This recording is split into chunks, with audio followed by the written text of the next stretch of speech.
Hey everybody, I'm Yvonne Williams with Back to Earth Creations, and today I am starting my second stained glass project ever. So all of the glass that I'm using is actually fuse compatible because that's what I've been kind of keeping in stock because, well, we do predominantly fused glass here in our glass studio.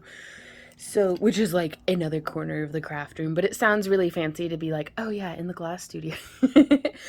So I'm using an iridescent um, 96 fusible COE, and the reason why I'm using fusible glass is because we're saving all of our scrap for doing sheet melts and puddle cabs and all sorts of different stuff. So, while all fused glass can be used as stained glass, not all stained glass or like cathedral style can be used in fusing just because it'll lose its texture. It might not hold up its color. Different effects on it might just burn away in the kiln. So I'd had a couple of folks asking me questions about that on my last stained glass video, and so I wanted to kind of let y'all know. Now I have these bevels that you might recognize from our first stained glass. Sorry, brain farting very hard. These are a different shape. These are more diamond shaped, but I did use bevels like this that I got from Delphi Glass, but you can also find them on Amazon in a bunch of different shapes and sizes. And they're really great because you don't have to do any cutting, and I just love that bevel texture of, like, it gives a little bit of a flashy depth. It's cool. I like it. But I have a couple of these still left. Oops. Super durable. Still left over from whenever we did our Spyro Evolved costume. And so I'm coming through, and on the first cutout, I was kind of practicing a bit. I just put one of the bevels down, sorry, and traced it with a marker. Now, just a regular Sharpie marker. And the problem with this is whenever I cut it out, and I also just traced directly onto the glass because I'm an absolute barbarian. The problem is I have a very wide tip. It's not getting super close flush up to the edge of the bevel. And so I wanted to demonstrate to you guys the difference that using a fine tip versus a broad tip whenever you're like tracing a piece to duplicate it, or in this case we're kind of making our own little pattern pieces.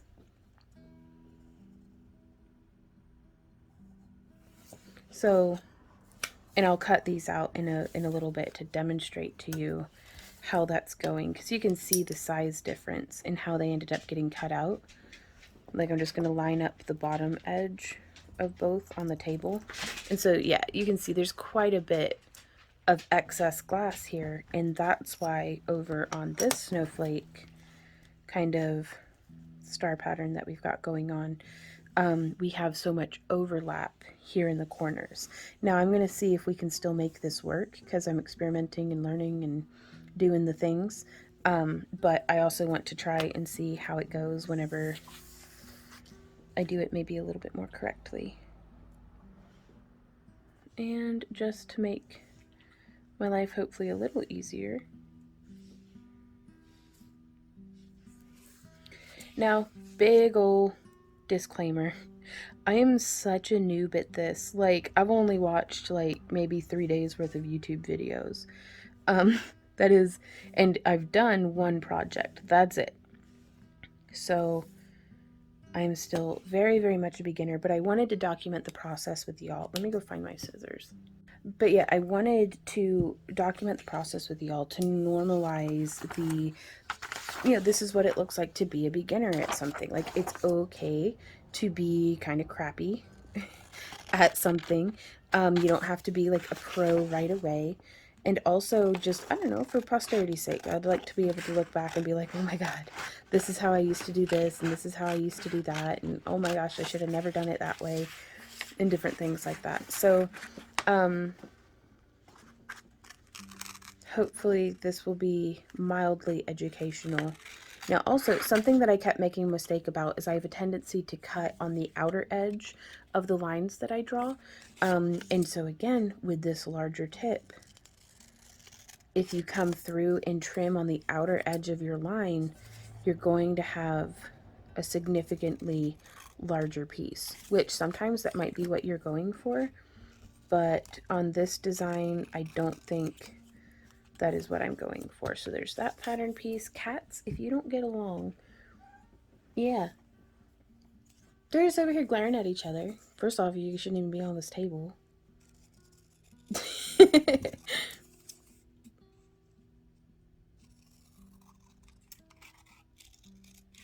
Just coming through, snip, snip, sniffing. And I am going to go ahead and trim. Boop, there's that one.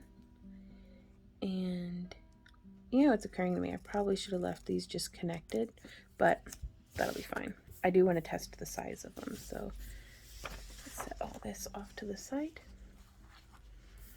So now, again, just comparing our pattern piece to our bevel, that's much closer. It's still a little overlapped, like there's still that excess there on that edge. So I'm just going to snip that extra off. And I'm going to compare each of these. Callie, don't chase Ember. You might hear some cats fighting here in a sec. Callie's getting rambunctious. So I'm just trimming the excess off. I don't even know if that's the best way of going about it, but here we are. I imagine drawing a pattern, maybe in like Inkscape or something, which is like a free vector software.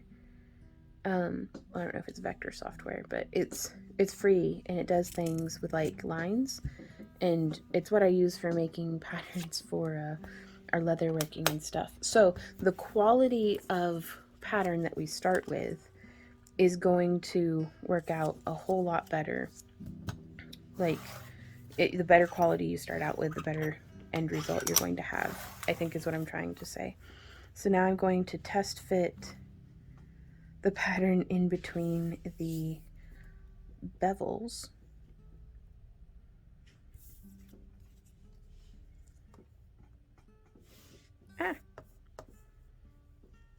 Yeah, and they're still just a little weird. That's okay.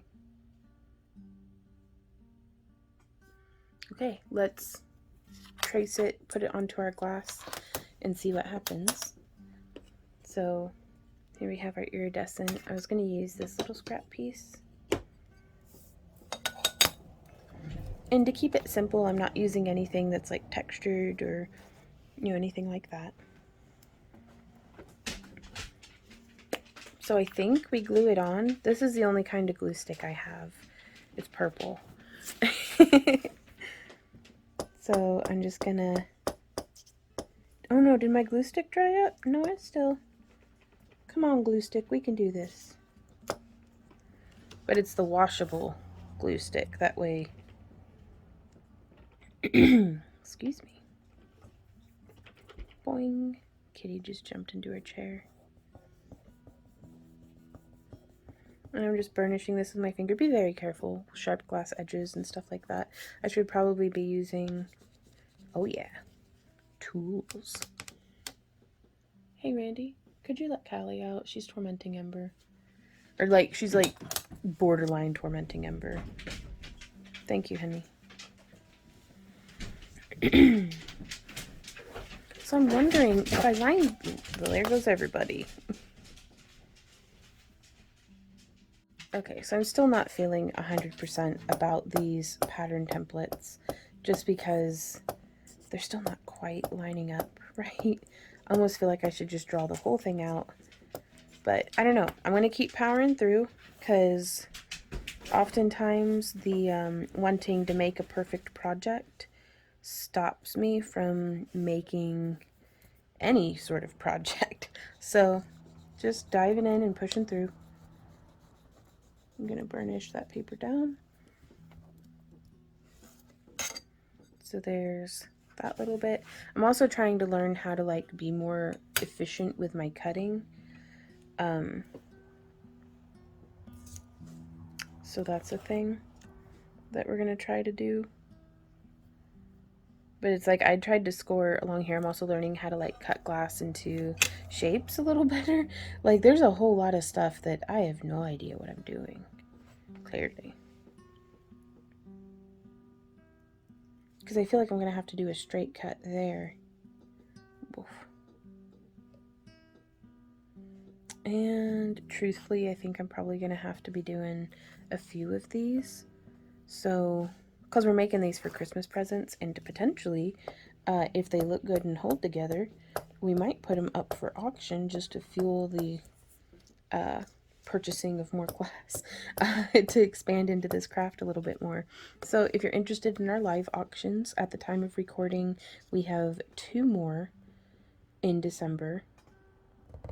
And one of these may already have been in one of them. So I guess actually at the time of recording we have 2 more, but at the time of posting we'll have just had our first like December weekend auction. But they're usually at start at 4 p.m. Central Standard Time. I'm gonna grab my this thing, that thing. Actually, let's just move the camera over here. Okay, so safety glasses on. And we are going to, I have my waffle board here because it catches all of these little shards and slivers of glass. And this is where I do all of my glass cutting whenever it's a 96 COE. So again, this only really goes, I guess, for folks who fuse as well as do stained glass. But if you just do stained glass, I guess you don't have to worry about it so much. But all y'all stained glass folks, what do you do with your glass scrap?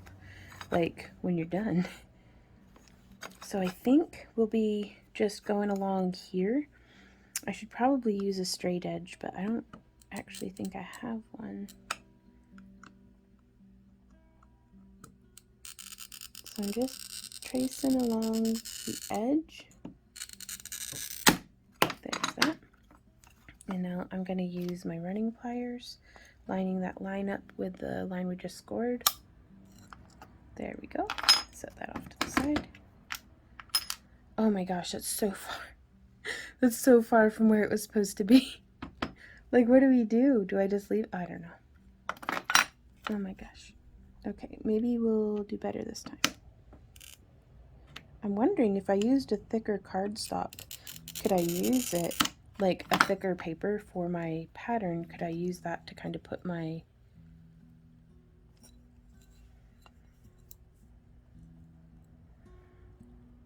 scorer up against? Oh, and that came out, oh, okay, I guess. So usually I'm just chunking up glass into like a random, not important how it's shaped. Oh no, that was a nice, still kind of off from the pattern, but this is harder than these wizards on YouTube make it look, y'all. Wizards on the TikTok.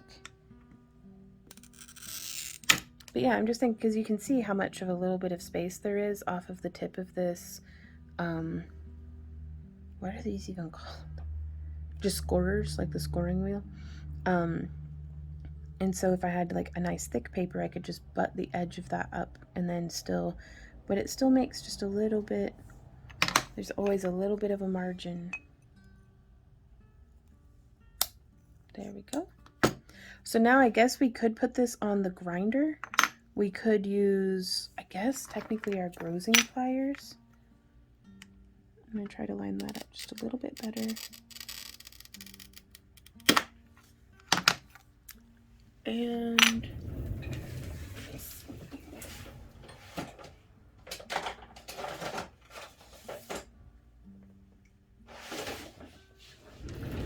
so these are my grosing pliers that I think I've never used. I used them once. I used grosing pliers, not these ones, but I used grosing pliers once, and like I'd taken a class at a glass studio, and I'm not certain which way to hold it. No, that doesn't seem correct.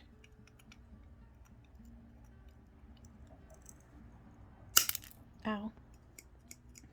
Everything's okay. I'm just, how do we, Internet, send help. Oh, now that's interesting. Okay. Ah, then that worked much better.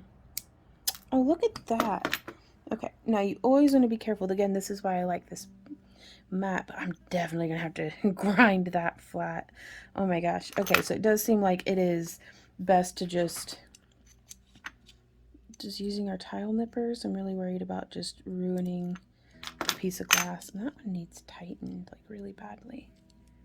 It is spinning. Okay. And I guess we'll maybe try grinding, because I'm really worried about removing too much material. So I feel like I'm going to be spending a long time on the grinding block, but I don't know why I called it a grinding block. It's not a grinding block. Let's see. Now for this one, if I were making multiple, I'd have just drawn out and like probably done, but that's a long ways. Eee! Oh, that was a horrible noise. Okay. So now I'm going to try to just cut this out.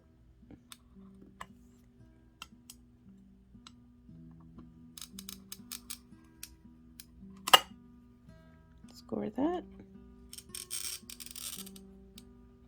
Score that.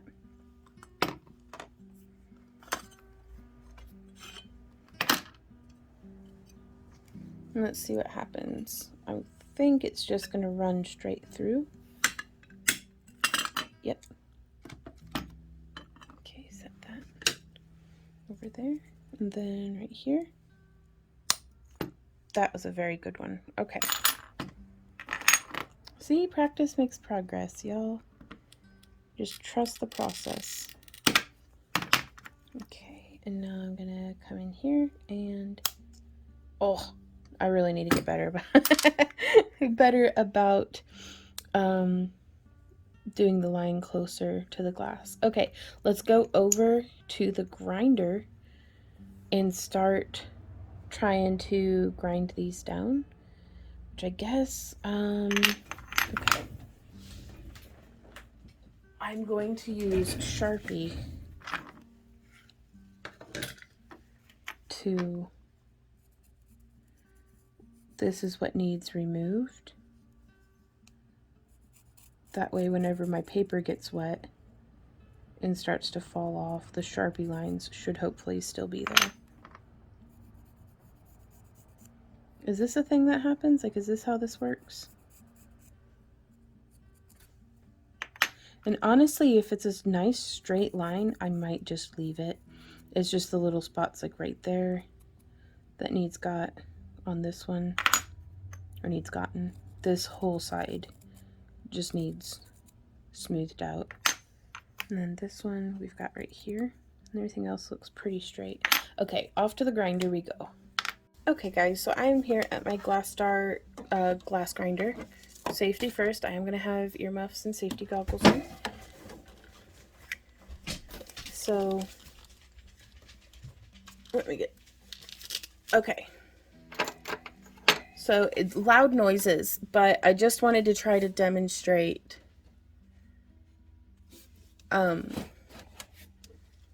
just what I'm doing. So this one I'm going to start by just trying to get the sides straight.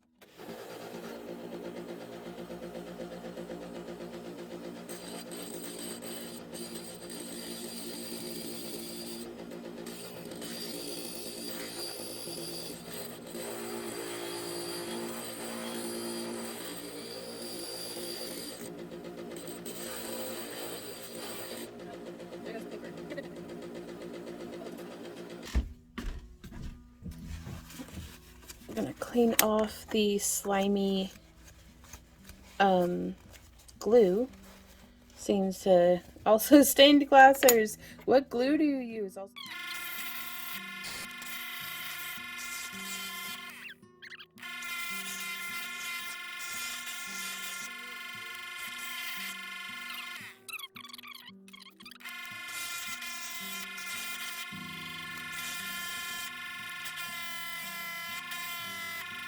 So this takes a really stinking long time. on this grinding bit. I think I need to get one of the ones that like takes a whole bunch of material off at a time. I'm going to try to see if I can lower this down. Like if I can get the bit.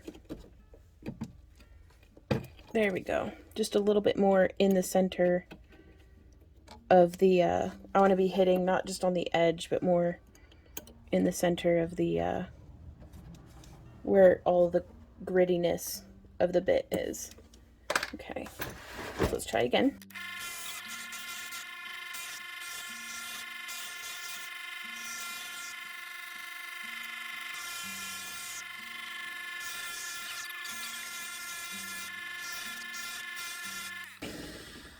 So now let's go get this glass cleaned up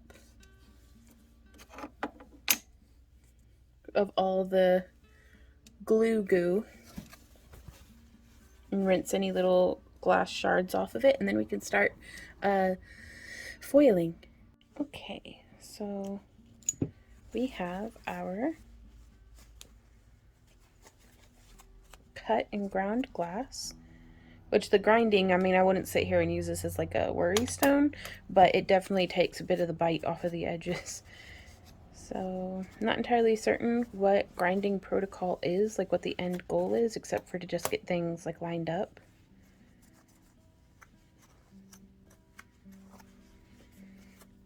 So that's something I'd be interested in hearing from y'all. And now we get to check and see which side the iridescent is on. And I always try to look for, let's see, we'll do this through the camera lens, that way hopefully we both see the same thing. So if you see that reflective iridescent side, this is the bottom because there's a gap here on the edge. You can kind of, when the light hits it just so, maybe if we turn it so you can see a little better. But yeah, just the light will catch and you'll be able to see where that iridescence came to the edge down here where my fingertip is. Whereas here on this back side, it just mirrors all the way to the edge. Whereas if you flip it, it's got that little bit of a gap. You can kind of see it best from this angle. Right here I'm touching with my left fingertip. How it has that like shadow. So this is the non-iridescent side, which I'd like it to be iridescent side up for the side that the bezels, yes, the side that that these pieces have a clear front, so I want these guys to be all facing the same way. And also the iridescent side is just way more vibrant. This piece is a much better example. So there you can see this is it with iridescent side down.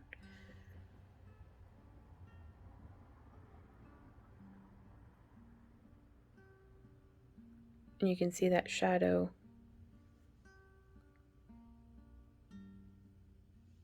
right here. So now iridescent side up. And I'm going to try to hide my irregular and ground down sides as much as possible, where it will be taped and those pieces will be joined together. And so I'm looking for just my cleanest edges, my nicest points, pointy, pointing out towards the tips. And that's the iridescent side. And that is not, again, you can see because of that shadow here on the edge. I really hope that that makes sense to you guys, because this camera is not, this one does a good job. Here in this corner, you see that shadow? And then how this one comes straight to the edge with no shadows or anything like that. If you can see through the blurriness. This is iridescent side up. So, oh goodness. Now I feel as though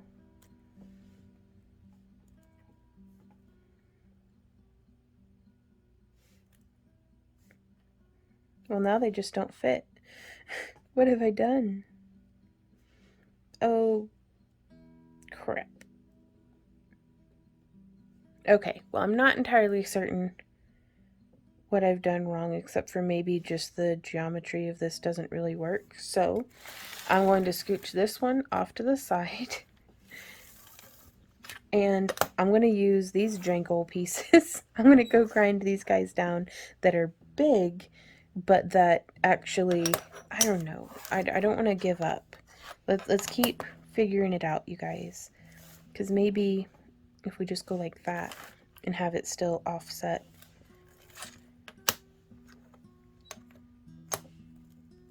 Because sometimes I'll be like kind of crappy and I'll just be like, I don't feel like it. Like if it's too complicated, I'll kind of like crap out, if that makes sense. And I refuse to crap out on this one. I'm going to see this project to completion,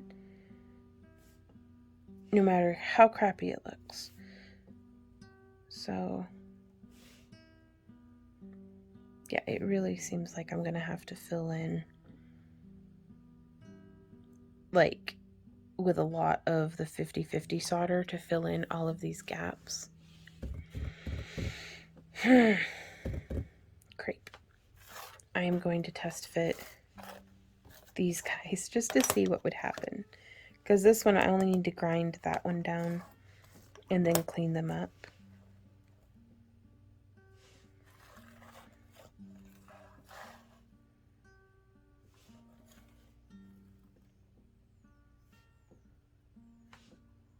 Oh.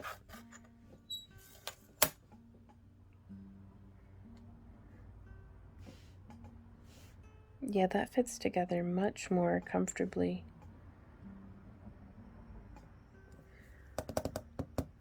But then I have over here on the sides that I'd have to booger about with. Oh, okay. We will experiment with filling in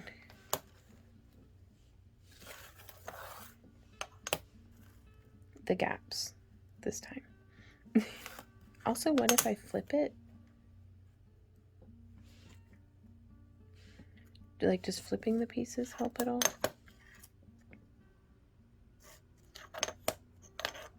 And I've completely lost which side is the iridescent and which isn't, so we get to do that again. Iridescent up. Iridescent up. Iridescent up. Okay.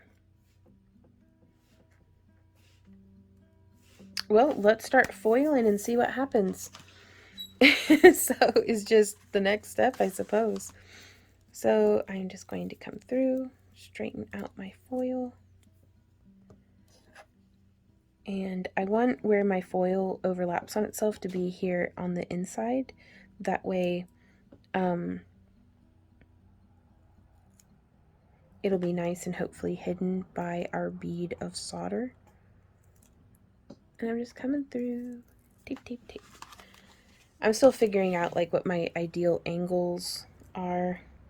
Ooh, last video y'all had given me, because just so you guys know, this is, while we are possibly, if you're watching this during the premiere, hey everybody, thank you so much for hanging out with me, but it is a premiere, which means while the chat is live, the video itself was recorded at a previous date. So I'm not necessarily able to implement y'all's good advice until I do my next video, but I can't remember which one of y'all had recommended to miter the corners of our foil. So it's like winter. How is there a fly in the house? Like, where did you even come from? And why do you gotta fly around my head, little friend? Okay, so I guess to miter the corners, we would press down in the center first and then fold in. I don't know, I don't know how to do that clean just yet.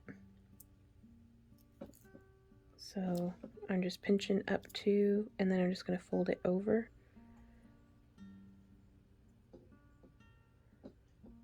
And then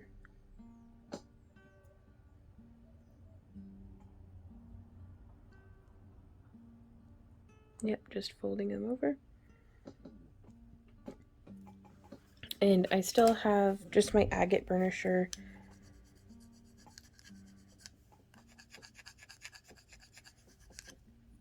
Burnishing all the little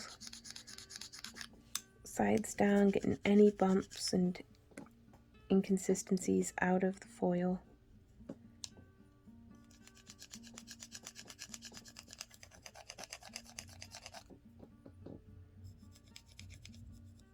So I'm going to do the other 5 pieces off camera. And then I'll meet you guys right back here to start tacking everything together. Ta-da! So the foiling went pretty well. It's fun. I like foiling. I mean, it's probably not the most exciting thing in the world to watch, but let me know if you guys would like me to leave in the full foiling experience in future videos. So I'm trying to figure out how we can have this positioned so that even with filling in those gaps, because those are some pretty substantial gaps, I don't even know if filling that in is a good idea. Like, we may make this, I don't even think we could do it 3-dimensionally, but it's got like a substantial gap there across the center. But I'm going to try to distribute the gaps evenly around and still have all of our lines line up with each other. So just trying to keep the points pointing at each other.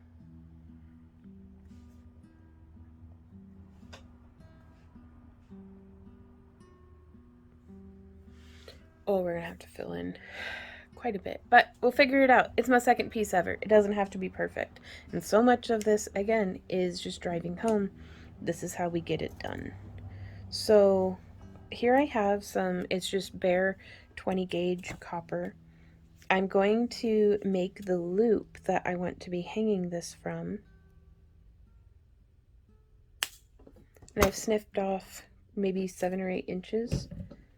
And I'm going to use my mandrel pliers. I'm going to use the 8mm loop. And I'm going to shape this around our loop and then twist once, twice, and thrice to come down. And now from here, I'm actually going to take a bit of tape. Well, not tape, the copper foil. Like there's one 1-inch section, and here's 2 1-inch sections. And I'm kind of just going to set them right here and right there. This guy, I think we're going to have be our tip. And I want to kind of trap this this wire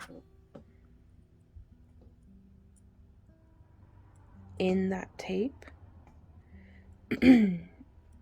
But I need it to have just a little bit of like a wiggle to it, maybe. I don't know, because I'm worried about, I don't want it just ripping out. And I don't want the only thing holding it in to be the, well, I'm going to be tinning right there too. So it should be fine. So I'm just placing our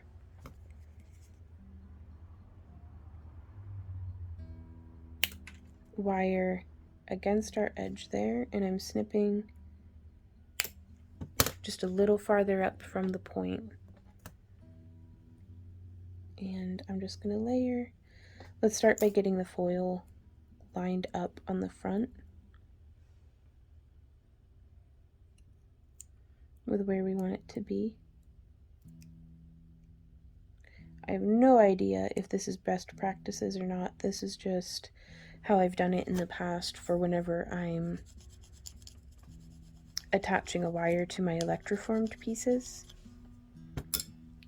So there's that on the front on this side, and then I'm going to use our other around an inch of foil tape here on the front side.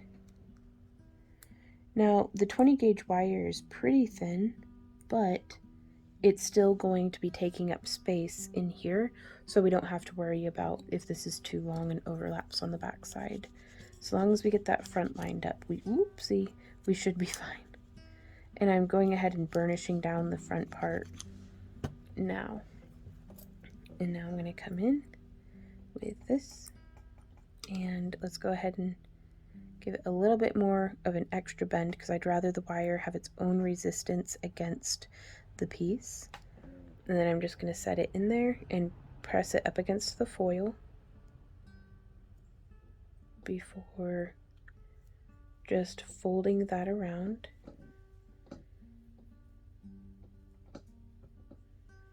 So again, just folding that around.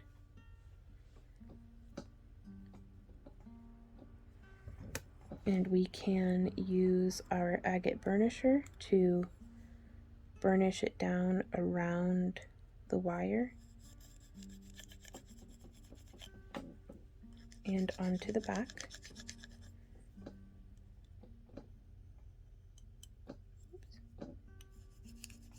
There we go. And just whoop. There we go. So this should keep everything bound together.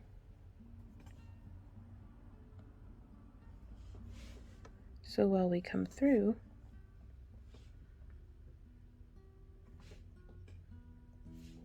we can kind of just, oh God, it's such a mess. That's fine. Like, I cannot express to y'all how much I hate that this is happening right now, but I'm going to see it through. We're going to do this, you guys. Let's get our flux set up, get our soldering iron nice and hot. I'll meet you guys back here in a minute. Okay, so I have my iron setting up, like heating up. This is my soldering board I usually use for torch work, but I'm going to use the back side of it for stained glass. So just getting my pieces kind of set up.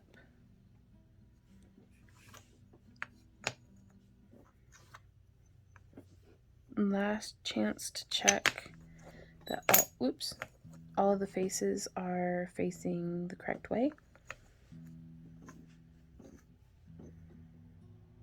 Yep. And again, you can kind of always tell. It's easier to tell in like Dichro and stuff. This stuff's pretty tricky, but it wasn't an overly intense like iridescent sheet.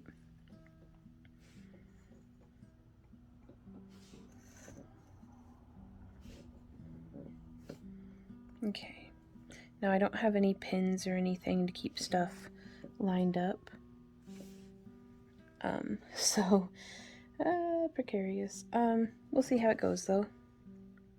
My goal is to just have these corners touching and then to make the points, the center line up. So that is a lot of space that we're going to need to fill, and I completely forgot my cup for the flux.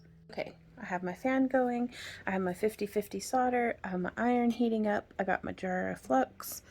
We are ready to go maybe. I'm going to check one last time if we can make all of these points just as nice and lined up. So I guess this is going to be a lesson in the blind leading the blind, first off, but also what to do whenever your pieces don't come out the way that you planned, and, you know, is it a salvageable project? So I really thought that there's like, oh, the pieces will be touching each other. It'll be so much easier. I'm just focusing up on these corners first. Okay. Checking the tips one last time.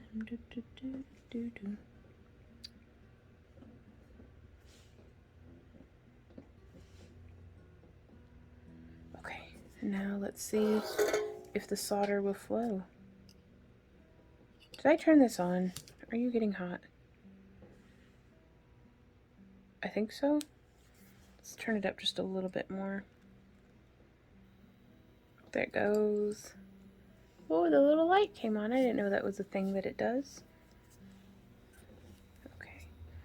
So I was really hoping that the tip would be warm by now. Okay. So I want to let this heat up and then I'll meet you guys back here. Okay, so I think it's heated up. I just cleaned off the extra solder. Honestly, it probably needs more flux now.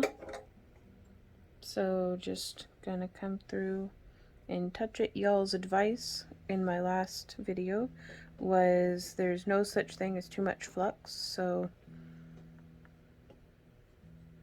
fantastic.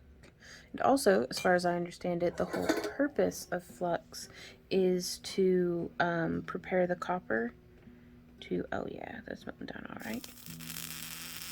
Prepare the wire to, or the copper to accept the solder.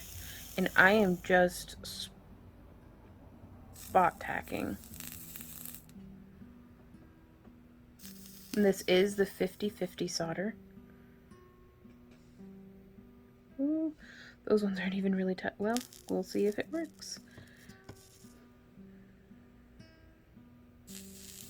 There we go. That's a thing. It is a good thing to have the fan going for like fumes and stuff. I'm gonna try to fill in. Oops. Oh gosh, I touched it with there we go. Just really globbing a bunch on. There we go. And coming in like this. Tap, tap, tap. Ooh.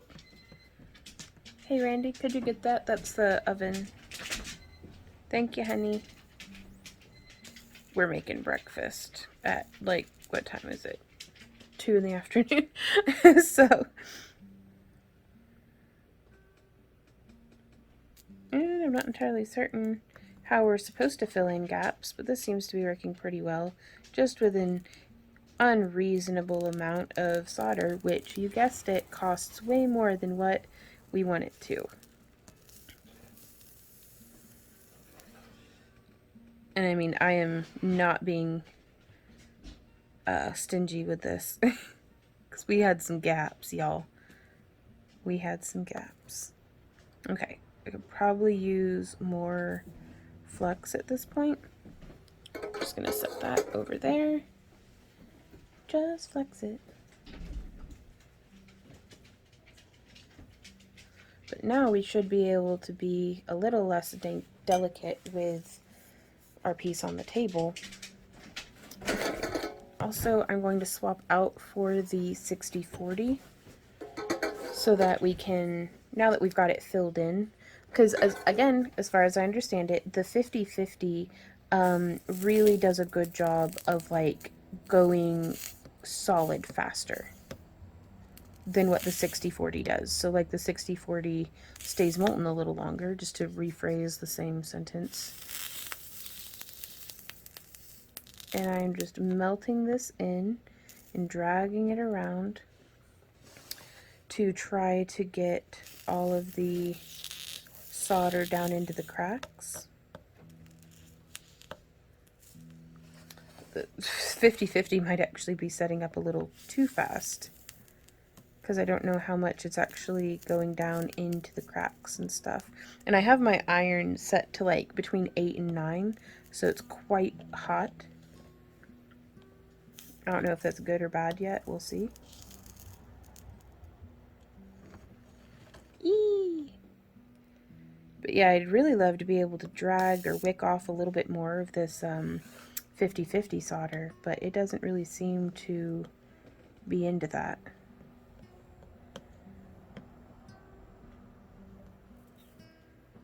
I don't know, we can heat it and drag it.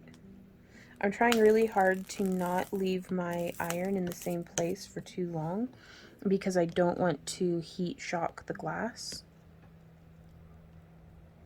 Which is something I'm very familiar with glass, like popping and fizzling and sassing me from whenever I do lamp work glass. So just be safe. Practice caution. Okay, let's see if we can pick this up and turn it over. Ooh, so yeah, you can see here that 50-50 solder did not settle into the grooves nearly so much as I would have liked. So let's flex it from the back side.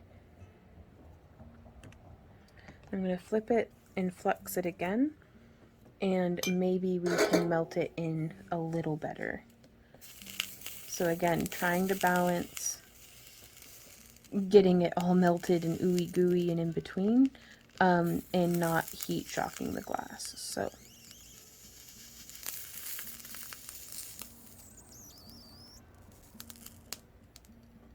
there's just way too much here in the middle, and I don't know if I'll be able to wick it off. So I guess I'm gonna start just dragging it out onto the edges. I'm gonna try to wick up some of these from the side. And again, sometimes you don't know what will and won't work unless you're like taking a class and have a good teacher, which that's like a luxury that I wish I could afford right now. But I just couldn't even find any stained glass studios in our area. Not that offer classes, at least. Okay, so yeah, I'm gonna try to wick and reposition.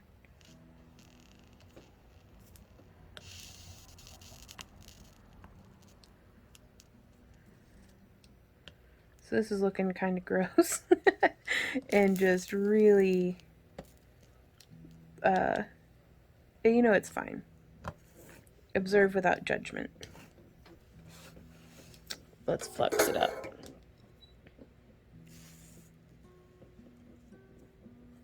Yeah, I don't know if you can see, but the fumes are all being blown away, which is nice.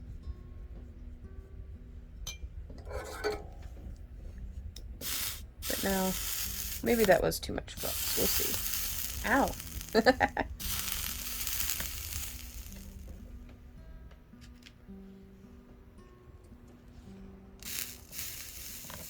I don't really know if we're going to be able... Yeah, we can wick some up and reposition it. And I just feel like I did way too much solder. Maybe I should have been slightly more stingy with it. Like this one, it just looks really wide. Like, is there actually tape underneath that, or did it just kind of settle out to be really wide?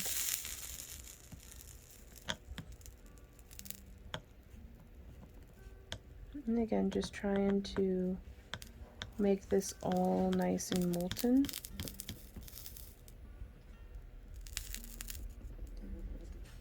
So that it will hopefully go down and in between.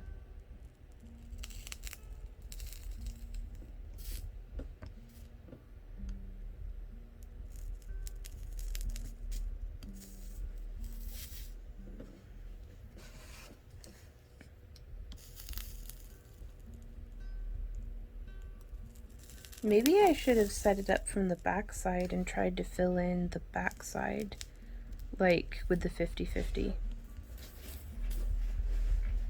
Can I mix 50-50 and 60-40? Like, it seemed implied, but now I'm questioning.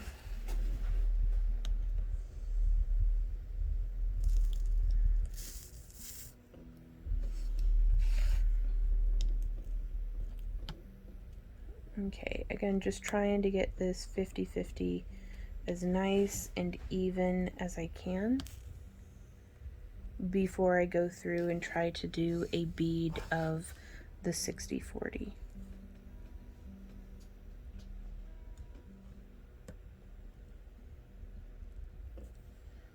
because this stuff sets up so quick.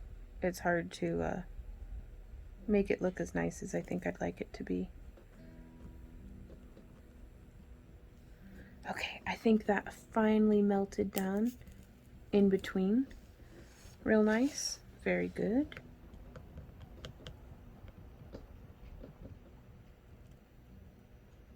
Okay. So yeah, I'm just spending a little bit longer on each seam.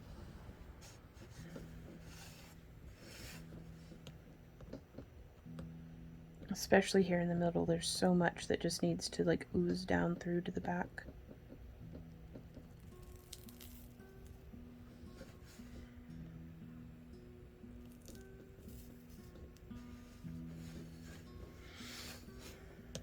So again, getting it oozy goozy. There we go. Then heating, heating, heating. I really like that. I'm much more pleased with these results for now.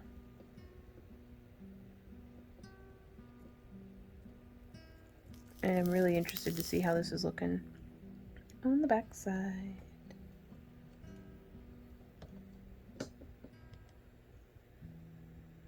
There we go. Did I do this one already? I'm pretty sure I did. Okay, I think that's full circle. Let's see if we can't tidy up the middle just a little bit. Cleaning off our tip.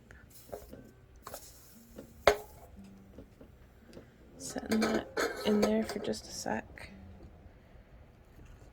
Make sure it's had a chance to harden up. Okay, so yeah, it's doing a lot better having flowed through to the backside. And again, I'm not a professional, just literally my second project ever.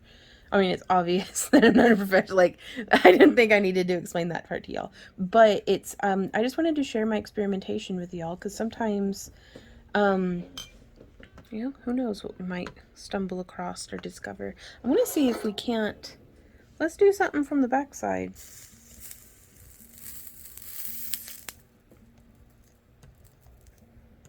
Maybe we can wick some of that through, some of that 50-50. Oh gosh, flux is nice, y'all. Like, so nice.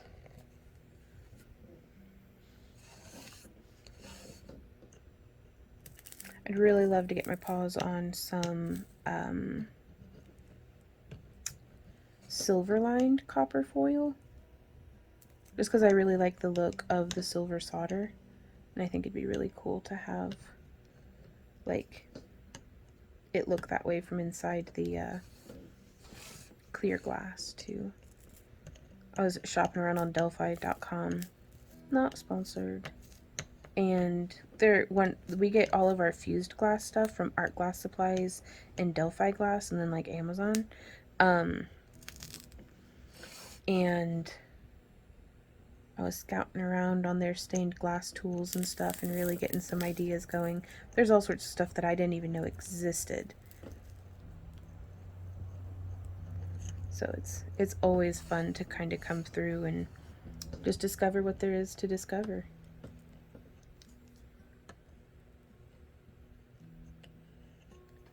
Okay. Gonna do a bit more flux. Just flex it. Just flex it.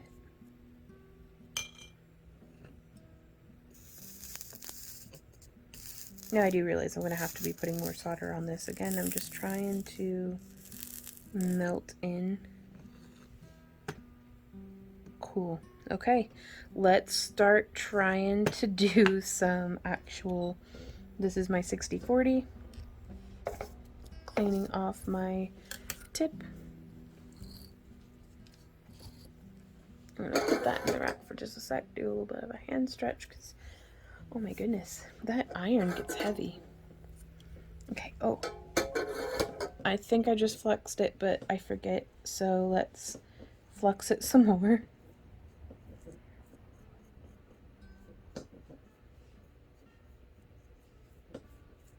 There we go.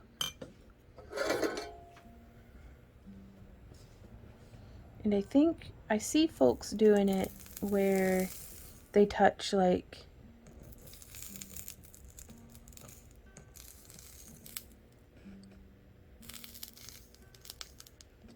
this is working really nicely. I'm very, very pleased.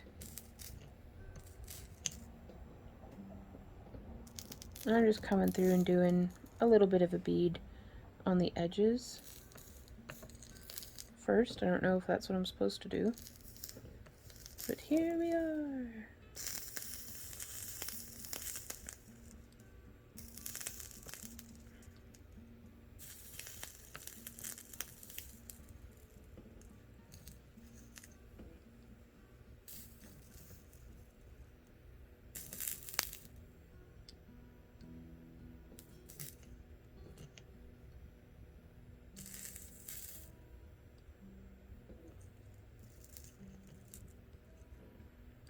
But yeah, I just want to come through and make sure that there is actually solder in everything, on everything.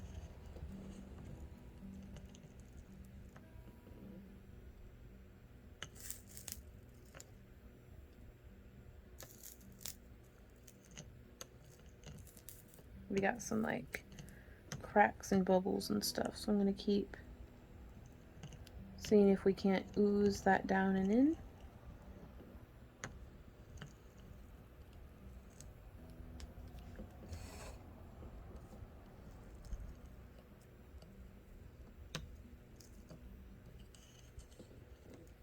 And I don't know if I have my iron too hot.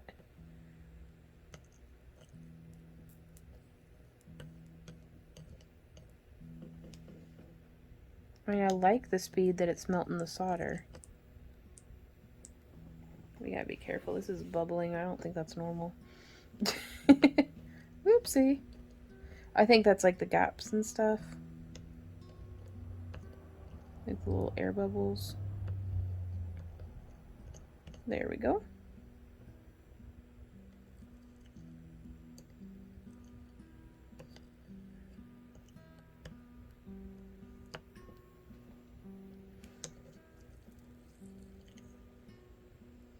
And it looks like we've got some weird scuzzies floating around in here. I don't know what that is or what's up with that.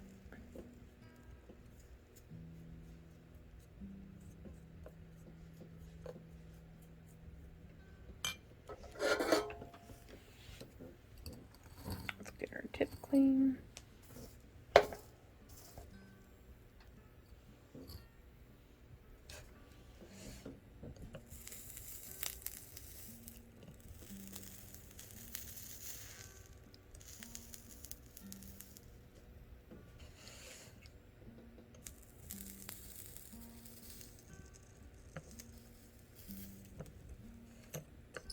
I'm just tinning up this wire.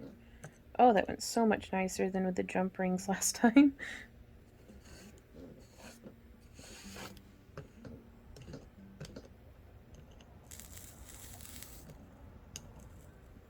Okay, I think I'm going to do a bit more.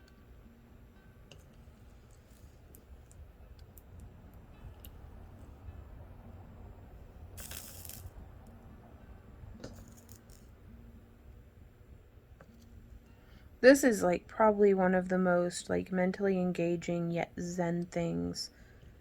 I mean, other than lamplight glass, but this one I can still at least talk through a little bit. With like lamplight glass, it's so consuming that I can't even really chat while I'm doing it.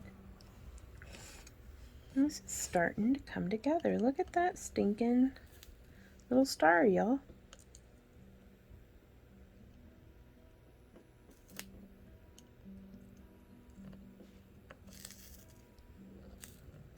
Now, how much are we supposed to do on the sides? Like on the edge soldering, I wonder.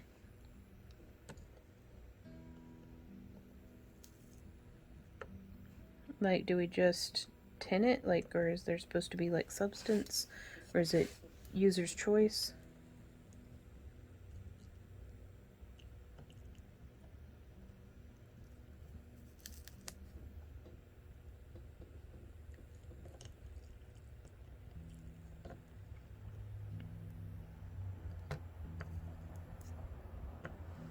There we go.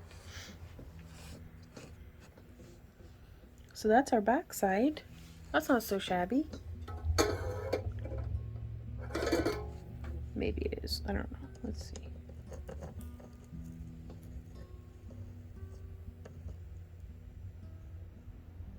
Because we do have some little stuff floating in there. That's okay. I'm going to try to smooth the center out one last time, and then that's it for the back. I am moving on.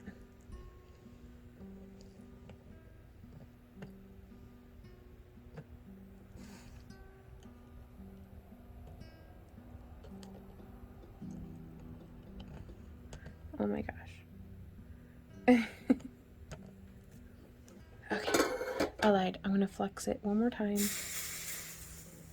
Keeping that fan with the fumes. I'm actually gonna put the fan up a bit.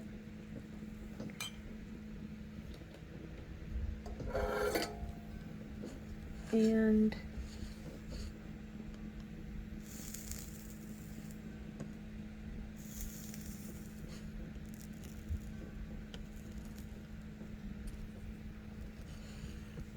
there we go. I can really see how having like pins or something to hold this down would be very, very helpful.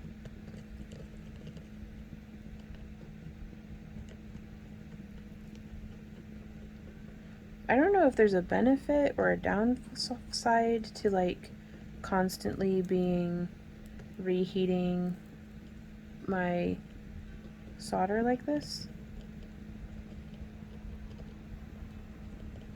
But I feel like I'm improving in my lines maybe a little bit.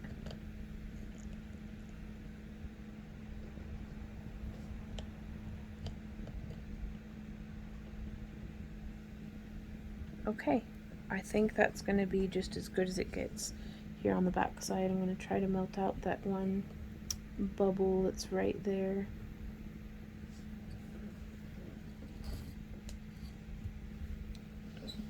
Okay, let us try to flip this over. That's quite hot. How do we flip it over? With like our, maybe an oven mitt? Okie dokie. So there's that. Okay. There we go. Back down to just one. And flex it. And flex it. Do do. Yeah. Do do do do do do. Flex it.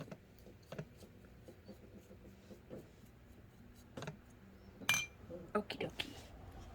I'm gonna get a bunch of solder pulled out on this side. And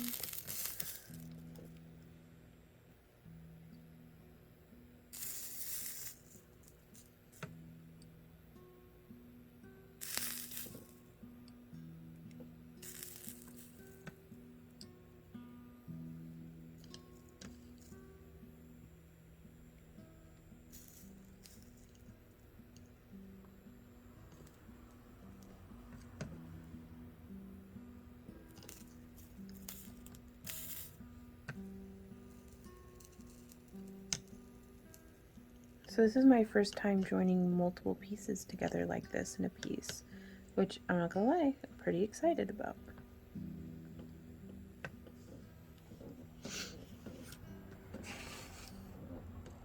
Don't know if I need more solder or less solder or what. I think more. Let's go for more.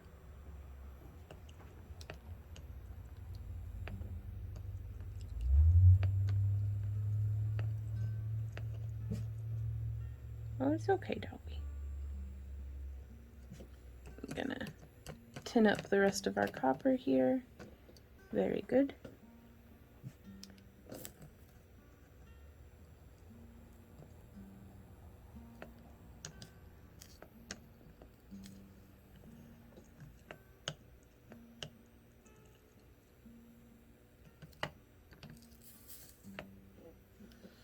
And again, I'm just kind of coming in and melting. Also, I think, am I supposed to hold the iron like this? I'm just going to say that is a lot more comfortable.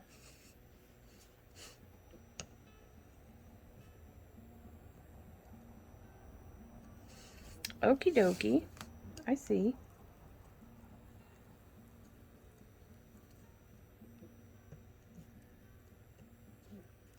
Gonna boop, get a little bit more solder.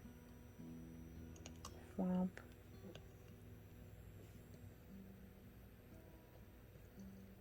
Oh, that's so nice. Okay. More solder it is then. Oh, this crap is expensive though. I'm just gonna say. Like, woof. Why can't any of my hobbies be like free? Well, technically, back when I was making jewelry out of acorns, it was kinda. I just had to go and steal it from off the ground.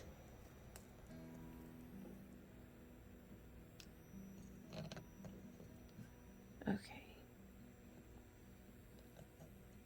Let's get a nice, whoop, melty.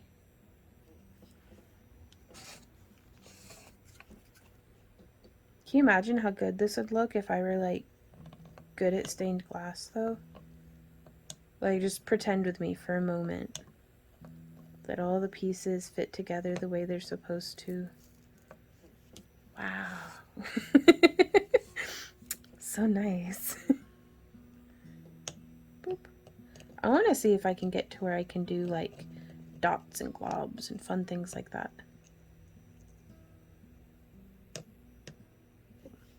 Okay. My iron feels like it's cooling down on me. And I'm plugged into an extension cord today, so I don't know how much that might have to do with it.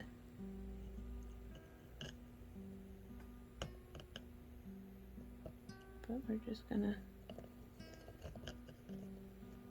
Also, I might need more flux.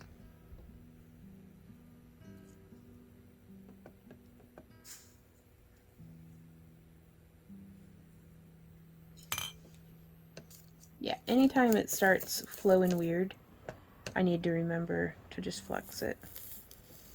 Because it flows so much more smoothly. I said it flows smoothly. Come on.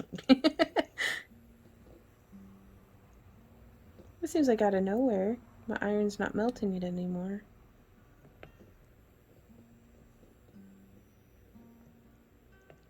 Maybe I put it on too thick.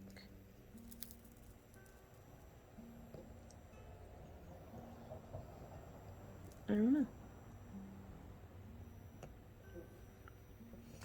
But now like my center looks all weird. Let me see about cleaning it. And then maybe... I mean, that can't be helpful in...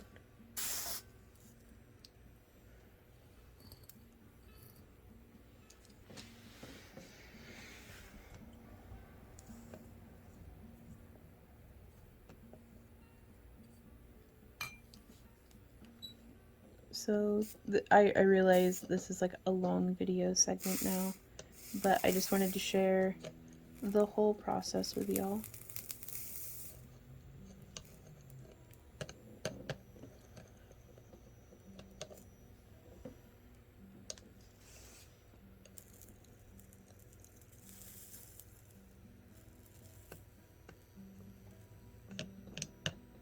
Like, it's like once I get here to the middle,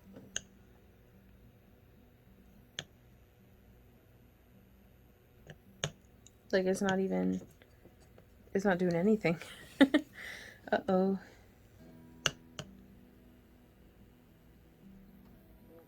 Maybe I need to let it sit for a little bit. I mean, it's still between 8 and 9. It should be just as hot as it could possibly need to be.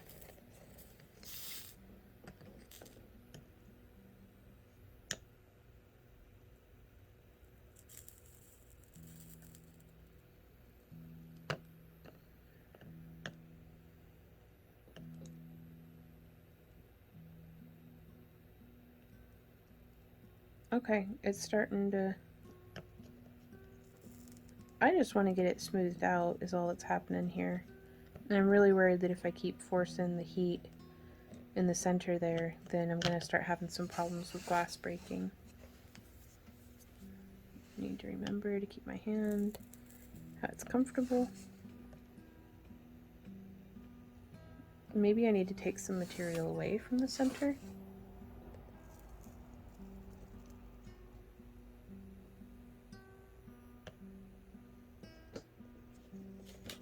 gonna angle the fan off and let it hold its heat. I still have it blowing across, moving the fumes away from me, but maybe more solder or flux. Oof.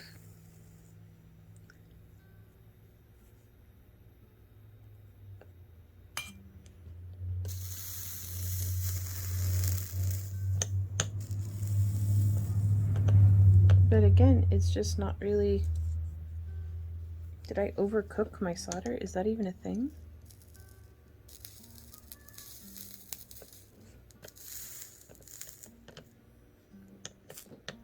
Oh my gosh, and this is supposed to be the front too, so like the pretty side.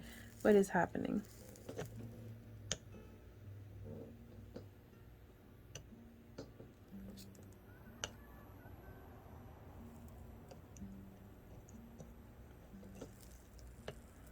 There we go. My iron's starting to heat back up, I think, because it's letting me... Yes, excellent, okay. So as we come through here, and I want to just drag, I'm just going to focus on the middle and these radiant or radial lines.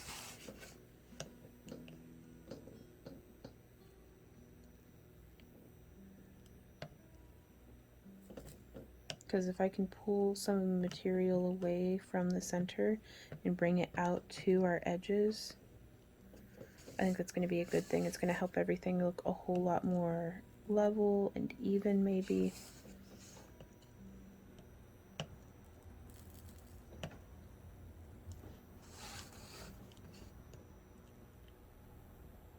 Yeah, I don't know what was going on, but my iron was just not having it, and now it's doing more or less fine again. Huh.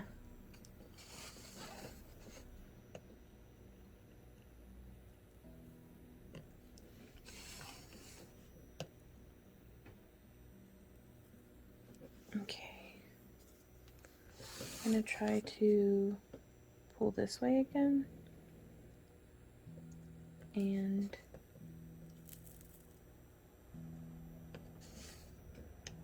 just smoothing everything out. I'm sure that as I get better, hopefully over time,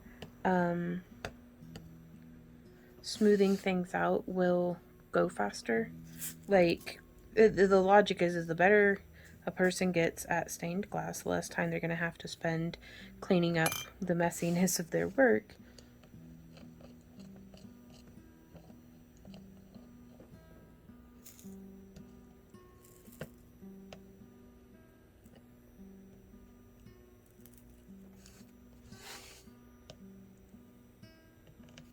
Again, I keep finding myself holding it as a pencil, so I'm going to try to do more overhand. I think I like it best whenever I pull through from corner to corner. And at this point, I'm feeling like if there is such a thing as overworking your solder, I'm sure I've done it by now. I have been melting and remelting this stuff so much. Oops.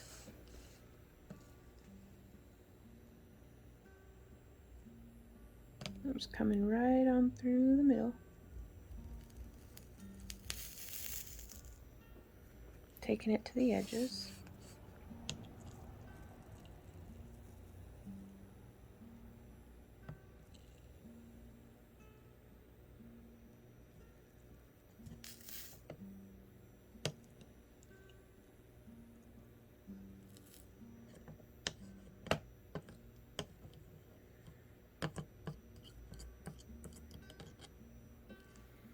Okay, so it's still looking a little rough, but that's okay, right?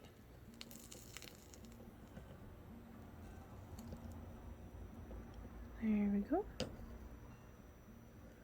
Just leveling it out here on the top edges, and then I'm going to let the whole thing cool after I've straightened out the front a little bit more. And then we'll do the edging, and I guess that's it, right? Like, that's pretty neat.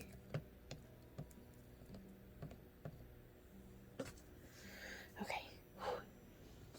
So again, trying to, it still looks so messy in the middle. Oops. Oh, so here, just, yeah, kicking the tripod. Sorry, guys.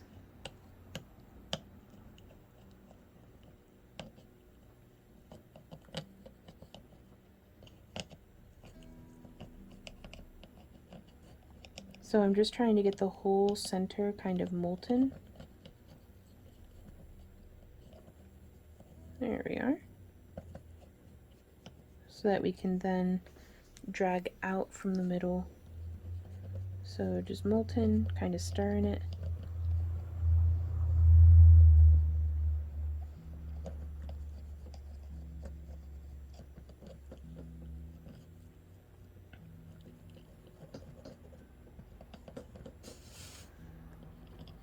Is this how we do this, you guys?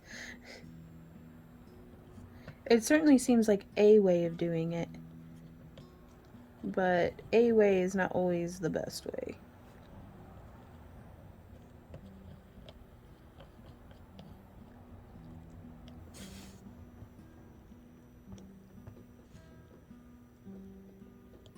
Melting in any little melty parts that are pokey.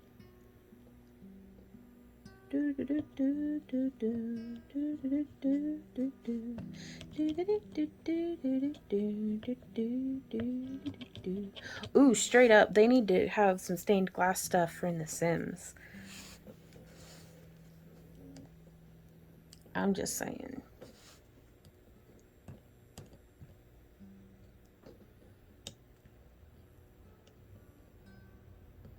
Ooh. Okay, I'm gonna let this cool. I'm gonna go eat the breakfast that came out of that Randy took out of the oven like 40 minutes ago.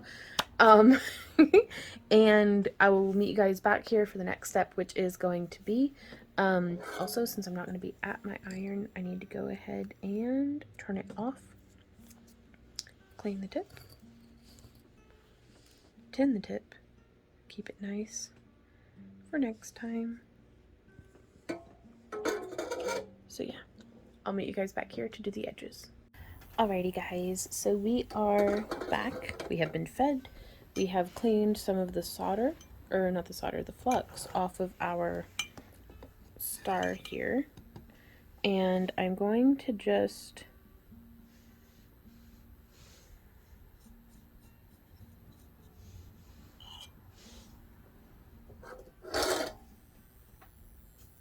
again, I keep grabbing my iron. So I've added some flux, and I'm gonna try just reshaping what is here on our edges. Sorry, I realize I'm out of frame. Also, instead of just learning how to do stained glass, I'm also doing it through where I'm looking through the camera instead of just with my regular old eyeballs. So that's a thing that I didn't really anticipate. I'm going to try to straighten out. We've got some like globbing and stuff going on here on the sides. And I feel like my iron's still not entirely up to temperature. So that's something that just feels like a struggle.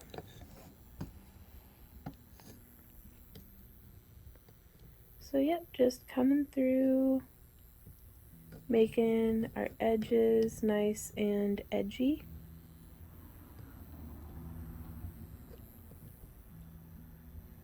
And there's quite a bit of solder here in the joins, but again, that's okay.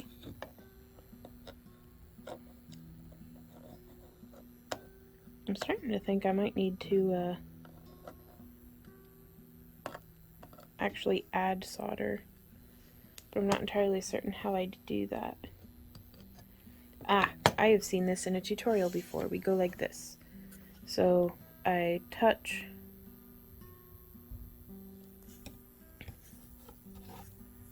I'm going to bend this up. Let's zoom out so I stop getting out of frame.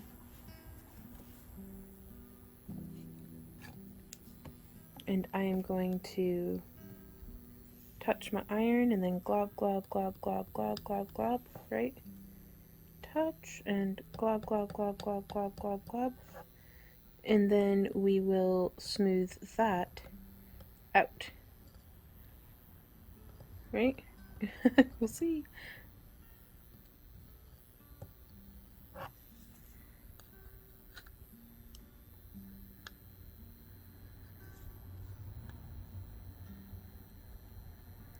Oh no, and then here I go again into the end of the cycle of flinging solder, which I do not mean to do, but trying to make this be like pretty. Oh no.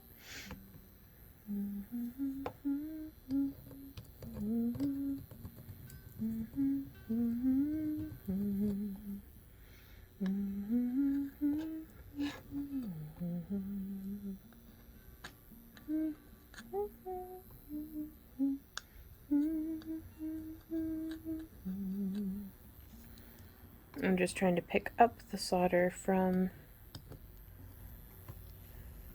our soldering board. Oop, that's quite warm that I just stuck my finger in.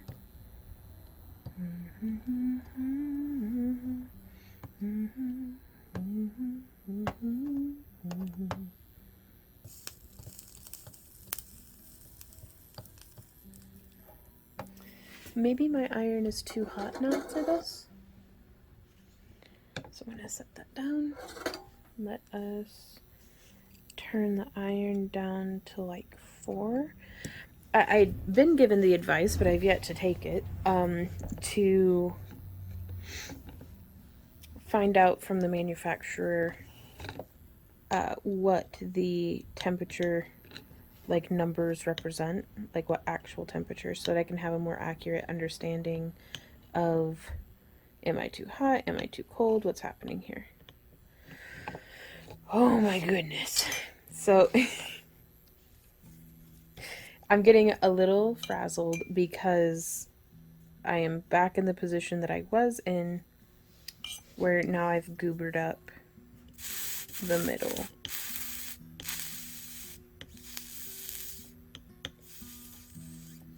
And my iron's not melting anything. So I'm going to turn it back up.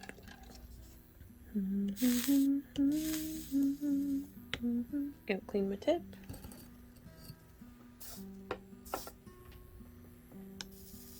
So yeah, number one frustration is whenever the iron just isn't doing anything.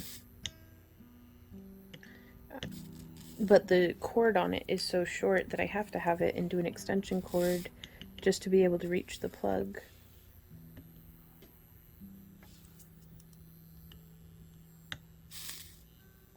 Okay, I'm gonna take a break and see if I can get the iron to heat back up. Oh, it moved a little bit. It moved something.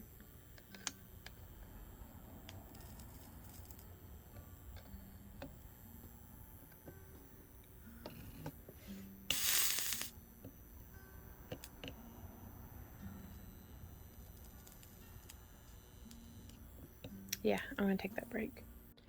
Okay, so my iron has heated up and I'm gonna try to come through and do the same stuff we were doing, just a little faster.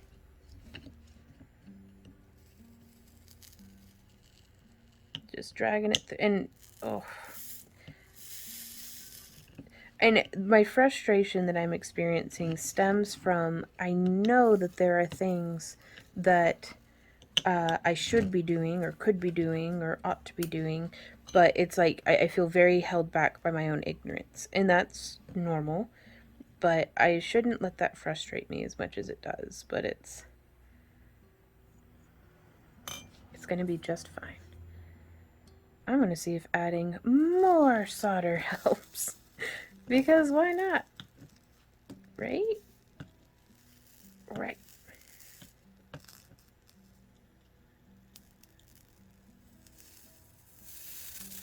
Oh my gosh. More solder might not actually be helping.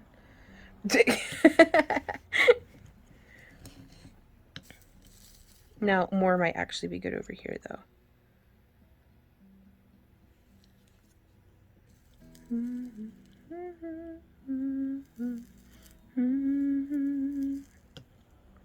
I do just wish you'd go molten, silly little center focal point thing.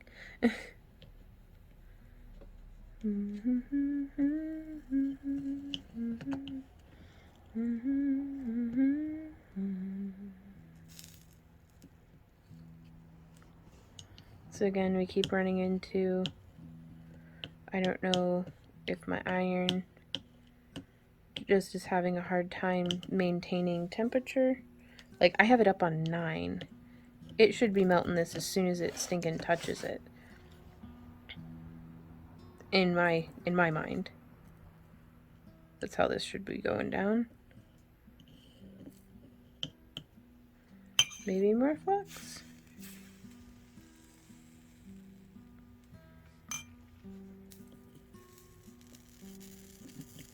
Ooh-wee. Flux does help.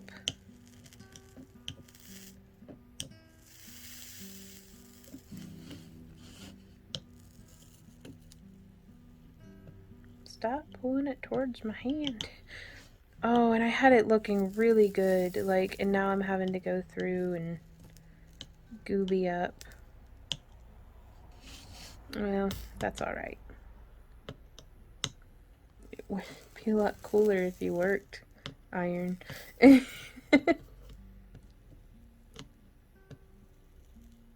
That's fine. We'll figure it out.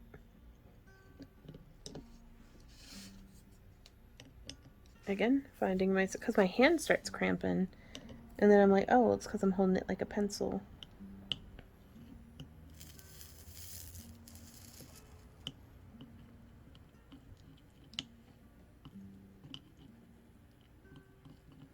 There we go. And again, I'm just trying to heat and drag in a way that gets it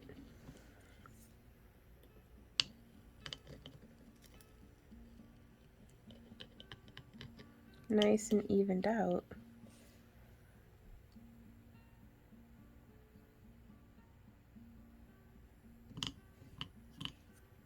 When in doubt, add more solder? I don't think that's correct.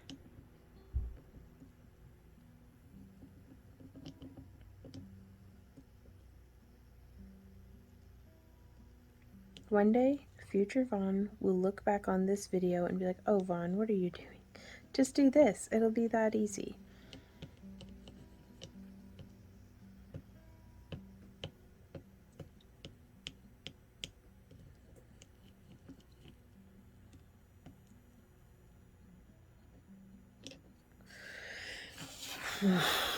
Okay.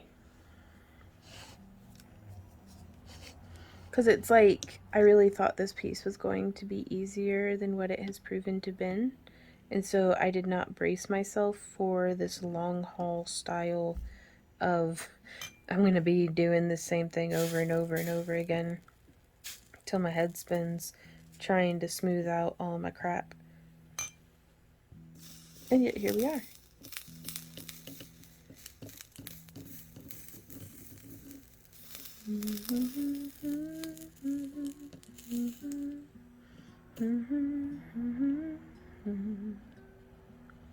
So I am starting to think that maybe I've put too much solder in the middle,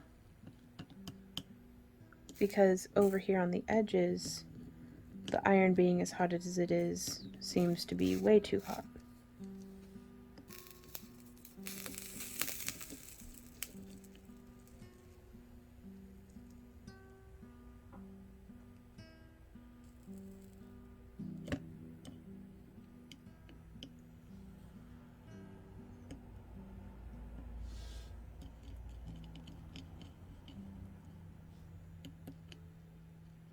So again, just trying to get this melted and smoothed out.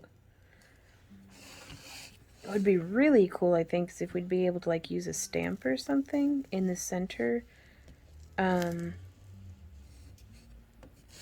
Like almost like leaving a wax seal stamp.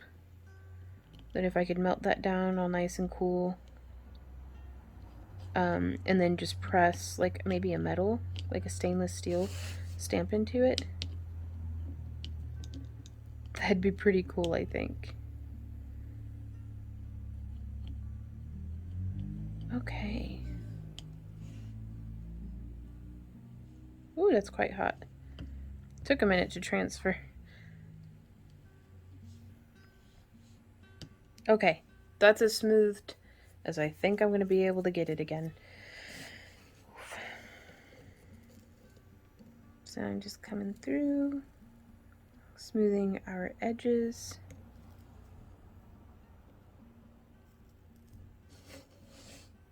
Just as much as we can.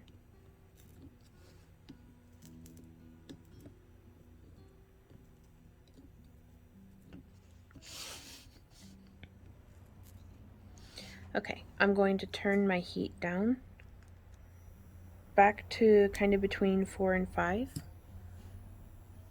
And I'm going to let the star cool down again and try to touch up the edges again.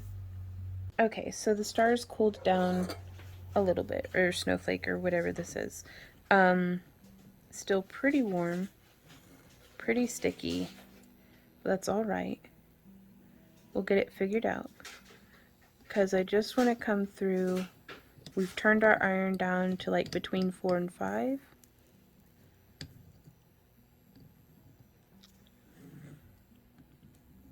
And I think I'm just gonna get it finished. Oops, well there goes some solder just dripping all across the front. Ow, and it's still very hot. Okay, I'm not ready to do this yet. Okay guys, I have a glove and I'm only kind of afraid to use it. So I have 0 tactile, like, it's still pretty hot. Yeah, but like 0, I can hold on to hot stuff now though, but earn that, that's all I'm good for. Okay, flexing up. I have my iron turned down to between 3 and 4, actually. And I'm just going to come through and I just want to straighten out the edges. And I'm going to try really hard to do this in a way that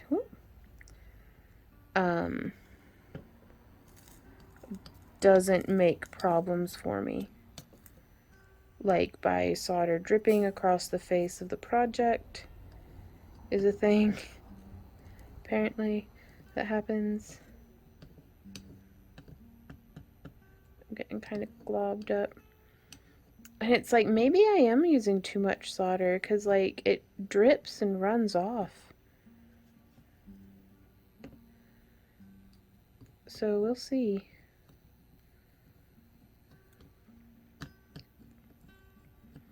I mean, I want to have a nice like bead on my edge though, but at the same time I want it to be like smooth. Like, how do you find a balance between smooth and substantial? I guess with came, huh? Which is like this like little U bracket type thing that you seem to put on the edges of pieces. These gloves are working good though, I tell you what. My fingers haven't caught on fire at all.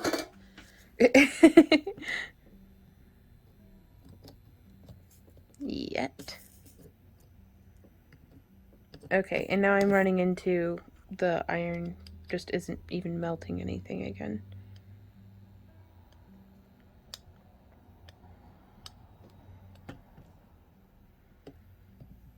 Just, oh, so frustrating. I guess I can turn the heat up. I have it at a 6 now, and it's gonna take a little bit to get there, I'm sure. Maybe I need to clean my tip.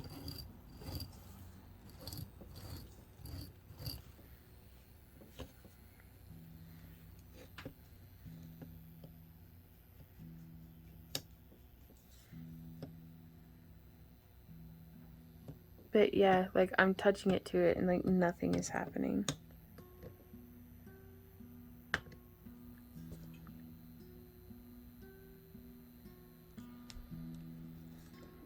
And not to be this way, but I do wonder how much of that has to do with it was like maybe a $20 or a $30 soldering iron.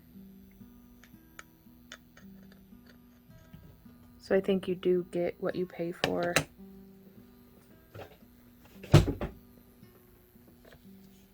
With stuff like this.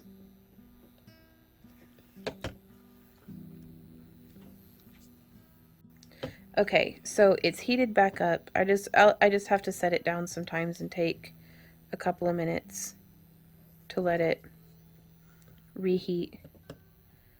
But you can see it's kind of still not really. There we go. Tinning up the edge real good that time. But again, it's not really. We tinned that little bit. Or smoothed out that little bit, rather. See that line? That came out pretty good. Let's just do that again. Soldering iron. There we go. So I think I might ask Santa to take me shopping for like a good, though I don't know, it's because this one was fine when I had it plugged into the power strip, so I'm gonna do a little bit more testing off camera after this tutorial. Sorry, I don't mean to be like all complaining and frustrated, but I can't be the only person who's been frustrated by an iron that's just kind of half-assing it. Like, I need my iron to work harder than I do. I don't want to have to be waiting around for a tool to heat up or get its life together. But yeah, I can't be the only person frustrated by this, so more data is required.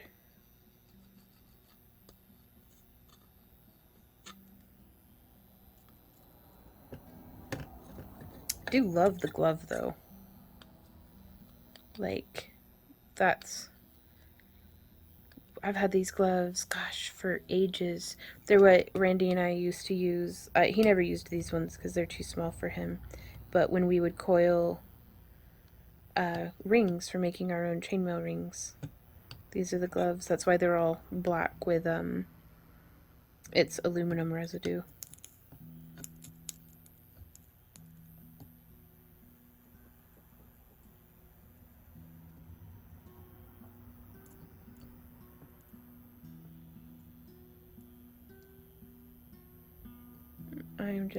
I'm going to go ahead and just knock off some of that excess solder. But again, just trying to get the iron to do what irons do.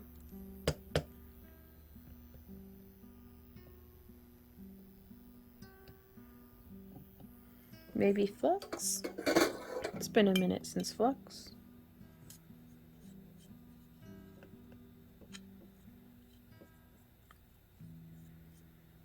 Okay.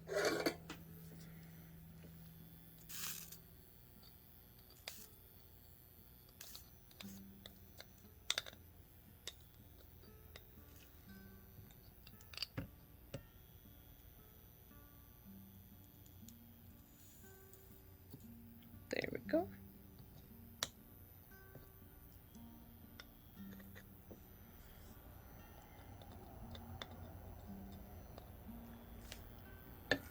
It's leaving all sorts of little like weird pokey bits and stuff that I feel like is from it's not properly moltening, like properly melting the solder.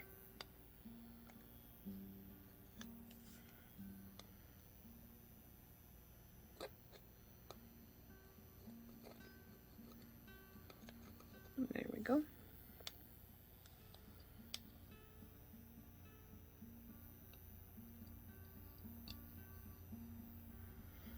And there's a part of me that's like, ugh, I should just edit this and put it into time lapse because I can feel people thumbs downing it.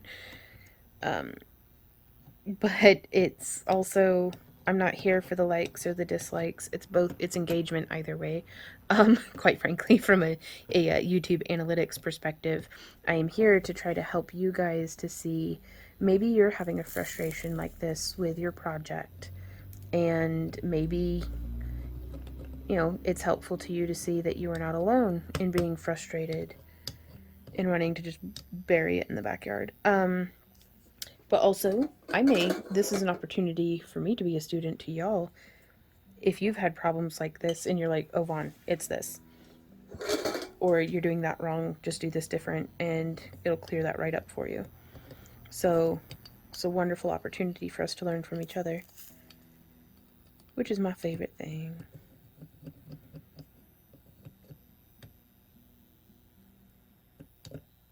I don't know where I got it into my head that stained glass would be easy, but I am here subverting those expectations. This is not easy. It's a feat of endurance as well, which that's always something that still surprises me, is sometimes just how much that it's not necessarily that the project itself is hard, you just have to keep going, even past when the excitement of a new project wears off. You just gotta keep on crafting through it.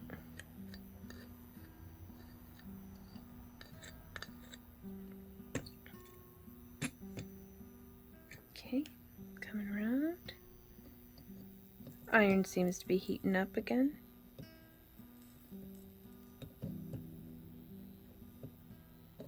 Sort of. As soon as I said something.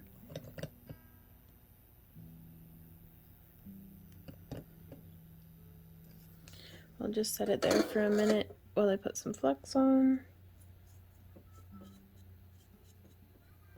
And then I think this is going to be it. Because I don't know if I have it in me to keep, like, tidying it up. And I know, Doki, I know. Like, at what point is it overworked and what point is it just good enough?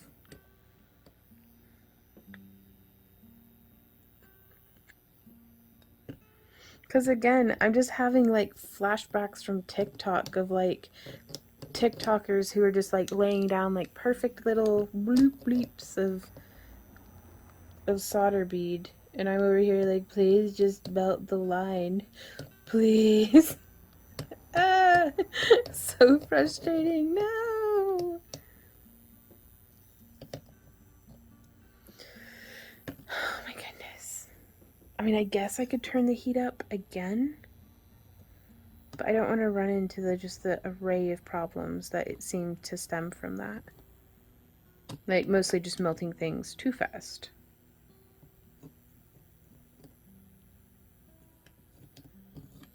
Oh, Malanta.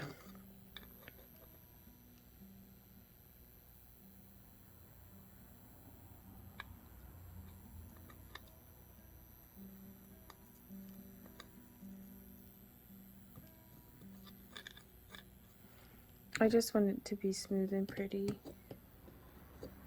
Like, that's all. I feel like I'm going through all the stages of like anger, grief, denial. Like, no, it'll be fine. Just watch, it'll be fine. It wasn't fine.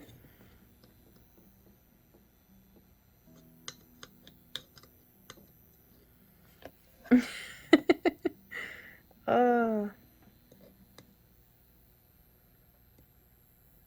Yep, this is life now. And honestly, it's not so bad. I'm still having fun. I'm just frustrated. Which frustration is, sometimes it's good to set down the project and walk away from it and then come back. But sometimes it's good to just call it done. I am going to unplug my iron.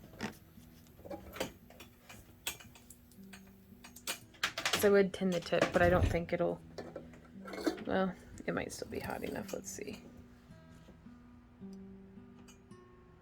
Yeah, it melts a little bit of solder. There we go. So tinning up the tip so it's nice for next time. There we go. And I'm going to let this cool and then wash it off with soap and water and show you guys our final product. Okay guys, so this is how it's come out, and I have to admit, This piece frustrated me a whole lot every single step of the way. But now that it's all said and done, so long as I don't touch it or look at it too much, I really like it. Um, and what I mean by that is it's like, oh, I love the beveled glass pieces. I love that subtle iridescence that the camera won't really pick up on. I think this would actually look really cool to do like a textured iridescent glass with the bevels. That'd be really cool. But like my iron was just crapping out on me, so I've got all sorts of like sharp, horrible spots up here. My tape, I don't know if my tape is lifting or what, but in a couple of spots, like here, it's kind of like sharp and snaggy. Like it almost feels like, wow, I barely tinned that. So, ooh, and then I squished it down with like um this burnisher, and like sticky tape goo came out. Is this normal? Guys, I need help. I need to go take a class or something. This is pretty rough. I somehow feel like my second piece was worse than my first. But I still had fun, even through all of the frustration. And I was so frustrated, this better be a bucket of fun. So now I am going to hang it probably up in like my temple room where I practice yoga and stuff. That Goo Gone works a charm though. I was just using Dawn dish soap, and then I was like fourth time trying to scrub all the sticky off. And Randy was like, well, why don't you try using some Goo Gone? And I was like, oh, why don't I try using some Goo Gone? He's like, that's what I said. So I tried using some Goo Gone, and it seems to have worked pretty well. But let me know what you guys think down in the comments and stuff. And thank you so much for hanging out with me. I hope something about this was helpful to you. And all in all, I'm really, really pleased with how we did our loop. I'm just tickled about that. I wish it were a bit smoother, but that's neither here nor there. Um, so thank you guys again for hanging out. All the links for everything are down in the video description below. So if you want to craft along with me, or if you want to find me on social media, if you want to join our craft along club, anything like that, links for that are down below. So until next time, you guys, happy crafting. Mwah! Bye.